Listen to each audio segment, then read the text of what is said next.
அன்னாளின் ஜெபம் ஒரு அற்புதத்தை கொண்டு வந்தது. அன்னாள் தனக்கு குழந்தைகள் இல்லாததால் மிகவும் கவலையாக இருந்தாள். ஒவ்வொரு வருடமும் அவள் ஆலயம் செல்வாள். ஒரு நாள் அவள் தேவாலயத்திற்கு சென்று தன் இருதயத்தை தேவனிடம் ஊற்றினாள்.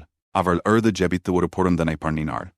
ஆண்டவரே, நீர் எனக்கு ஒரு மகனை கொடுத்தால் உமக்குச் சேவை செய்ய நான் அவனை உம்மிடம் திருப்பித் தருவேன். கடவுள் அந்நாளின் ஜெபத்தை கேட்டார். அதன் பின்பு தாமதம் இன்றி அவளுக்கு சாமுவேல் என்ற ஆண் குழந்தை கொடுத்தார். அந்நாள் மிகவும் மகிழ்ச்சியடைந்தாள். சாமுவேல் கொஞ்சம் பெரியவனான போது அவள் அவனை ஆலயத்திற்கு அழைத்து வந்து, நான் ஜெபித்து ஆண்டவரிடம் இருந்து கிடைத்த மகன் இவன்தான்.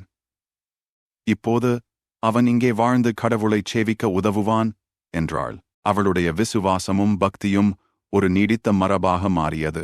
சாமுவேல் இஸ்ரவேலின் மிகப்பெரிய தீர்க்கதரிசிகளில் ஒருவராக வளர்ந்தார். கர்த்தர் இயேசு உங்கள் ஜெபங்களைக் கேட்டு உங்களுக்கு பதில் தருவார்.